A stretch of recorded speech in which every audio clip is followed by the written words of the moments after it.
इतना कुछ हो रहा है, बैक वक्त हो रहा है, एक चीज पे बातें हैं तो उसी दौरान कोई दूसरा जो है मामला खड़ा हो जाता है। ये सब कुछ अचानक से क्यों हो रहा है? और 27वीं तरमीम के जिस तरह से अभी साकिब साहब भी कह रहे थे कि स्याही अभी सूखी नहीं थी कि 28वीं तरमीम की बातें हो रही हैं, आपको सर क्या नजर आ रहा है कि ये बेचैनी सी क्यों है? बिस्मिल्लाहिर्रहमानिर्रहीम। बड़ा खूबसूरत बात है कि बेचैनी क्यों है ना। देखिए, बेचैनी तो इस चीज की है, जब आप गैर फित्री कोई भी काम करते हैं तो फिर बेचैन तो होते हैं ना। मतलब कभी भी अगर आप चोरी के माल के ऊपर बैठे हो तो फिर बेचैनी तो रहती है। इसी तरह मतलब किसी ने कत्ल किया हो तो वो बेचैन तो रहता है ना। अब यह है कि अगर जमहूरियत का, आइन का, अदलिया का कत्ल आप सर पे उठा के फिर रहे होंगे तो बेचैन तो होंगे।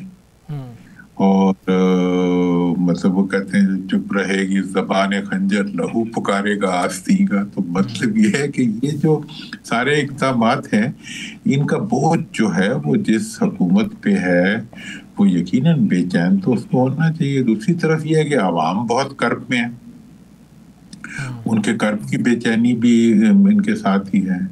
और तीसरी तरफ ये है कि जो लीडरशिप इस वक्त एक अवाम की लीडरशिप बन के आई हुई है वो तो उनका तो अवाम से कोई ताल्लुक ही नहीं है।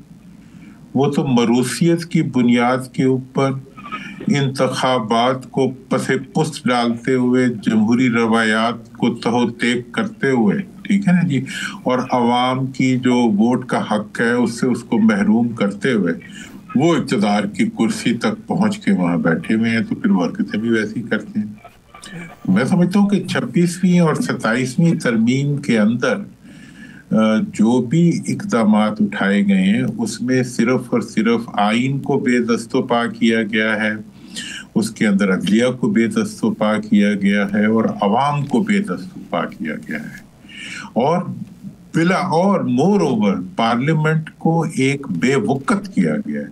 अब आप एक ऐसी बताएं कि एक ऐसी मरूसी आमरीत जो जमहूरियत के जनाजे पे बैठी हो, जो अदलिया के और पार्लियामेंट के और आइन के जनाजे पे बैठी हो, ऐसी मरूसी मतलब जो हुकूमत होगी उससे तो लोग, ये तो मरूसी आमरीत है, इससे तो लोग फिर कहेंगे यार फौजी आमरीत बेहतर होती है, कम से कम middle class, lower middle class पे तो होती है। ये तो मतलब ये है कि एलीट क्लास के हमसे सब कुछ लूट के हमारे सरों पे ऊपर पैदाइश की बुनियाद पर आके बैठने वाले हुक्मरान जो हैं उनको और उनके रिश्तेदारान, उनको हम क्यों कर वो लोगों को इत्मीनान दे सकेंगे। और एट द सेम टाइम उनसे जो गलती हुई है मैं समझता हूँ वो तारीखी गलती है। और जब तीसरी चौथी पीढ़ियां आ जाती हैं तो सब ये गलतियां आनी होनी भी लग पड़ती हैं कि उन्होंने अपने पांव काट लिए। उन्होंने अदलिया को मुअत्तल कर दिया है, उन्होंने आइन को मुअत्तल कर दिया है। आइन का कोई भी ऐसी शिक तो लागू थी नहीं जो अवाम के लिए हो। जो शिकें आइन की, कानून की लागू थी वो तो सारी हुक्मरानों को प्रोटेक्ट करती थी, उनको भी उन्होंने खत्म कर दिया।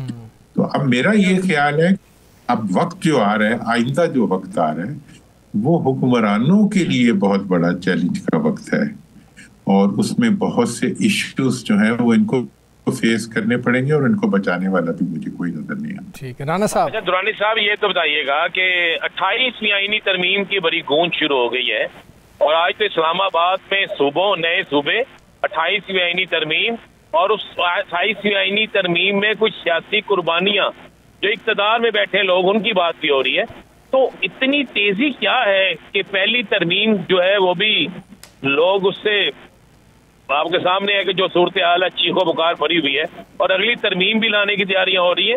क्या कुछ बड़ा होने जा रहा है? क्या सारे सियासी जमातें जो हैं उनके खिलाफ कोई ऐसा काम होने जा रहा है जिसकी उनको तवक्को नहीं? तहरीके इंसाफ तो भुगत रही है, क्या बाकी भी भुगतने जा रहे हैं?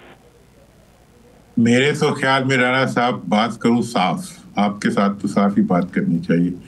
वो ये है कि यार ये जो सियासी जमातें हैं ये सियासी जमातें थोड़ा है जी, ये तो मतलब सियासी हटियां हैं, ठीक है, सियासी दुकानें हैं जिनके अंदर जो है बच्चे बैठे हुए हैं और वो कोई हलवा बना रहा है और कोई पूड़ी बना रहा है, कोई बाहर की चीजें बना रहा है, कोई कुछ कर रहा है, कोई कुछ कर रहा है। और ये जो है ये अब जो 26वीं और 27वीं तरमीम हुई है उस पर ये ज़ाहिरी तौर पे बहुत खुश हैं कि हमने सब अच्छा कर लिया। अब जो वक्त है, मुझे ऐसा लगता है कि ऐसी सूरत हाल में अब 28वीं तरमीम से पहिया उल्टे रुख पे चलने वाला है।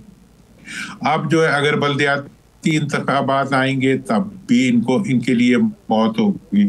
अगर NFC अवार्ड और 18वीं तरमीम के सुकम निकलेंगे तब भी इनके लिए मौत होगी। इसी तरीके से अगर जो है नए सूबों की बात की जाएगी वो भी इन्हें कबूल नहीं है।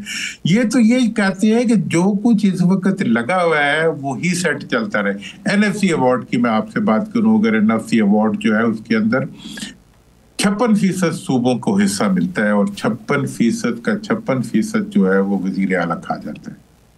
और किसी जिले तहसील किसी की आवाम तक क्या पहुंचा है, ये बात मैं 1000वीं दफा कर रहा हूं, आज तक कभी किसी ने इसका जवाब नहीं दिया कि भाई क्यों तुम आवाम तक उसको तकसीम नहीं करते। अगर बल्दियाती अब जो आएगा तरमीम उसमें अगर ये हो गया कि जी बल्दियाती इदारे भी बनेंगे और PFC अवार्ड भी करना पड़ेगा और उसी फार्मूले के ऊपर जिस पे सूबों को मिलता है उसको जिलों को भी देना पड़ेगा, तहसीलों को भी देना पड़ेगा, तो इनके घर में तो वो हो जाएगा, मातम हो जाएगा कि यार हम तो बोरी में ये सारे पैसे वसूल करते थे मरकज से और फिर हम उसके ऊपर अपनी वो दिवाली मनाते थे, तो अब हम क्या करेंगे। ये कहेंगे जी हम तो सड़कों पे आ रहे हैं, हम तो जी 18वीं तरमीम का तो बेड़ा गर्क कर दिया तुमने 26वीं और 27वीं तरमीम में, उसका रह क्या गया है।